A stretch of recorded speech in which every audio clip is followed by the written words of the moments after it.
Do you want to know how you can get ahead financially on any income?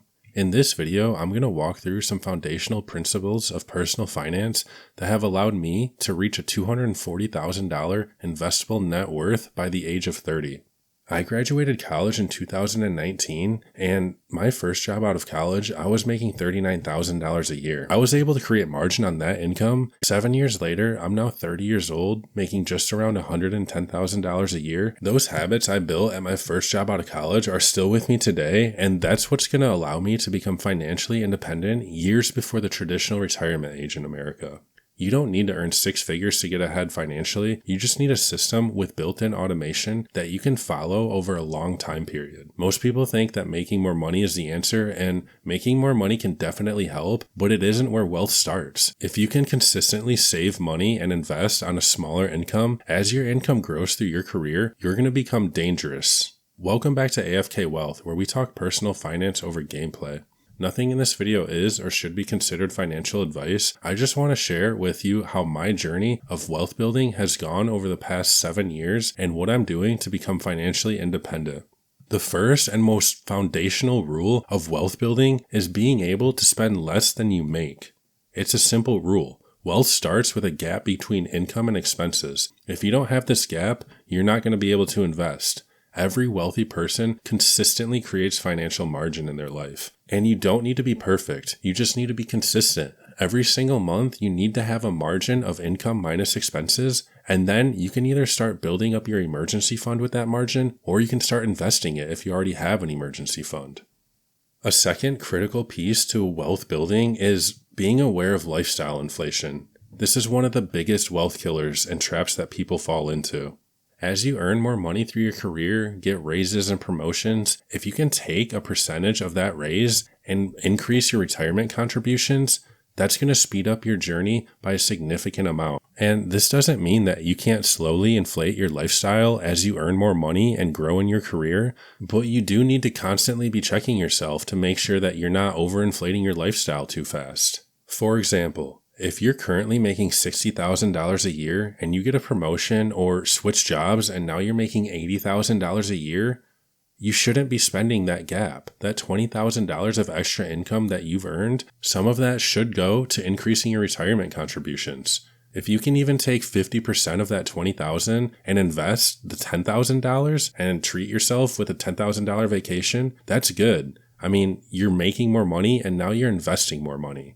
Once you've been able to create that margin consistently and you're aware of lifestyle inflation, you can start investing and automating things. For me, I use Fidelity and I have automatic contributions and investments set up. So every week, Fidelity pulls money from my bank account, and then once that money hits my Fidelity account, it automatically invests it into index funds that I've chose. So in 2026, it is very easy to automate this stuff. And once you automate it, you can create peace of mind for yourself and know that you're on the right path. Every single time I get a paycheck, some of that money comes off the top and I never see it. That's my 401k and my HSA contributions to my employer-sponsored plans. After that, the money from my paycheck hits my bank account, but as I just said, Fidelity takes some of that money and it automatically invests it for me. The rest of my paycheck that's in my bank account, I can have peace of mind knowing that I've already done my investments and I can either spend that money or create a sinking fund for something I want to save for. So this is really one of the main things that has built my confidence on my own wealth building journey. The earlier that you can start understanding some of these concepts and applying them to your own life, the better off you're going to be. Time is such a critical component of wealth building to understand. If you can start this path in your 20s, even small dollar amounts, it's going to compound over time, and that delayed gratification that you're practicing is going to pay off significantly years and decades down the line. The best time to start investing was yesterday, so that means the next best time to start investing is today. Don't let a small income or even small margin hold you back. If you have a solid emergency fund in place, you can start deploying those dollars into the market. Given enough time, those dollars are going to work hard for you when you're sleeping, and you can eventually not be forced to sell your time to an employer to get a paycheck. Most people don't start investing or even learning about personal finance until their early 30s. I went through high school in the United States of America and I didn't have a personal finance class. Now, even if I was taught this information in high school, I can't guarantee that I would have applied it because I was a completely different person at that age. But there are people in high school who are ready to apply this knowledge and they might just not have it yet. So that is a fault in the American education system, I believe, and a lot more people could understand finances and be more healthy financially if this information was taught to them at an earlier age. But your age shouldn't affect your feelings on your investing journey. Every single dollar that you can deploy into the market in diversified low-cost index funds has the potential to compound over time. The compounding of the dollars that are deployed in the market, that's what's going to allow you to eventually retire. Another foundational concept of personal finance and investing to understand is that diversification is key. You don't want all your eggs in one basket. That's why I choose investing in low-cost index funds for my plan. I invest in the total US stock market, I invest some in the S&P 500, and because I'm 30 years old and have a long time horizon, I also invest in some small cap index funds. Now, based on your own age and your own plan, you might want to be more bond heavy. If you're older, you might want more security in your investments and less volatility. Personal finance is very personal, and you have to have a good understanding of yourself and what you value and develop your plan around that. Another trap that people can run into on their wealth building journey is high interest debt. This is something that you want to avoid at all costs. Debt is compounding interest working against you. Every dollar paying 20% in credit card interest is a guaranteed negative investment. So before you even start in your investment journey, you do want to try to address any high interest debt you have. And when I say high interest debt, I'm really talking about credit card debt. If you have a student loan or a mortgage payment at 2 or 3% interest, I don't consider that high interest debt. But if you look at credit cards and credit card companies, if you carry a balance on your credit card, most credit card companies charge annual interest rates of over 20%. That's crazy because typically the US stock market grows at 10% per year. And that's before inflation. So if you're paying 20% on credit card debt, you are really putting yourself behind and you should try to address that as soon as possible. Me, personally, I pay off my credit cards every month and I use them as a tool. I'm able to collect credit card rewards points, get cash back, but I also have experienced how easy it is to swipe a credit card. I can buy whatever I want, whenever I want. Between all my credit cards, my credit limit is probably around $50,000 or $60,000. Now, I've never gotten anywhere close to using that credit limit. Typically, I spend $1,000 or $2,000 on a credit card per month. And like I said, I pay it off because I know what the interest rates on a credit card could cost me on my investing journey. This ties back into understanding yourself. There's talking heads out there in personal finance who say you shouldn't use credit cards at all. And for the typical average American who doesn't know how to handle their personal finances, that might be good advice. But for me, I'm able to understand that I can't go over my credit limits. I can't spend even close to that. I only need to spend them on necessary purchases that I could pay for in cash. That way, I don't dig myself into a hole. And I can still reap the benefits of using a credit card, such as getting a high credit score and cash back and rewards points. Another thing that I would like to talk about briefly is cars. Cars are depreciating assets.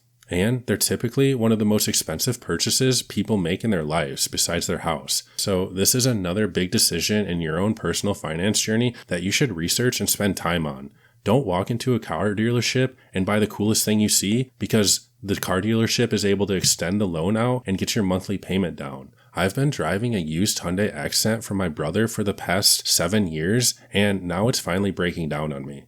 I could go buy a new car right now if I wanted to, but I had an opportunity pop up where I'm going to buy a used Nissan Rogue with one prior owner, 40,000 miles for $13,000.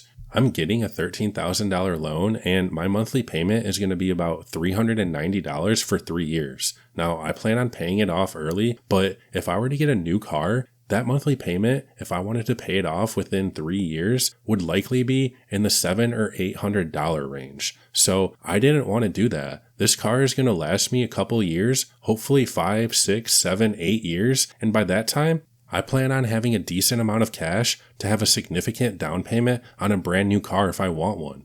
But if my car's still driving totally fine, then I'm going to drive it as long as I can, because once I get that 3-year loan paid off, like I said, hopefully earlier than 3 years, I can go back to investing an extra $390 a month into my index funds. And that's what I want to do, because I know the power of compounding wealth and delayed gratification, and I know that that single decision is going to be worth tens or maybe hundreds of thousands of dollars decades down the line. So if you can understand the opportunity cost of spending today's dollars, that is one of the most basic and important things about personal finance. And you don't have to live like a Scrooge. You just need to do something. Don't spend every single dollar you make. If you're having trouble with margin, start tracking your expenses. If you know that you can't handle credit cards, don't use them. Focus on how you can increase your savings rate, have a good emergency fund, eliminate high interest debt, and you're going to set yourself up to be worth millions of dollars by the time you retire. If you find this stuff interesting like me, then you're probably already tracking things. It starts slow, but let me tell you, I'm only 7 years into my career, and I didn't expect my accounts to balloon so much. Now, the stock market has been on a crazy run the past few years. I don't expect this to last through the entirety of my career, but it is awesome to see how my accounts have grown and how my delayed gratification has been paying off for me. Don't fall in the trap of trying to look rich to impress others. I mean, what does that bring for you? You're spending your own money to impress people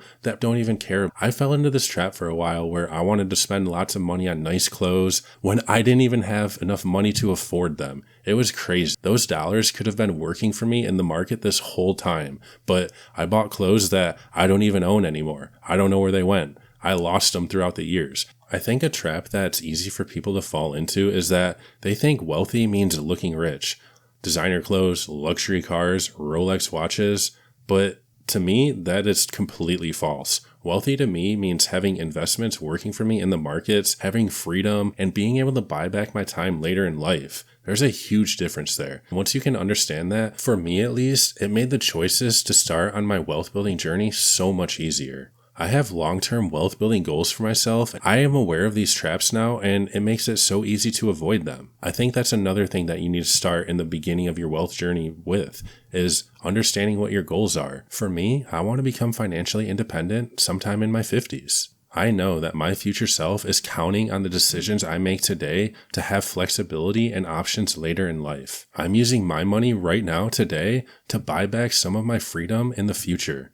I hope this video has helped shed some light on how getting ahead financially isn't about making one perfect decision. It's not about a high income. It's about making thousands of small, boring decisions that compound over decades. Your income matters, but your habits determine whether that income becomes wealth. If you can consistently spend less than you earn, invest the margin, avoid lifestyle inflation and high interest debt, and stay consistent, you can build financial freedom on any income.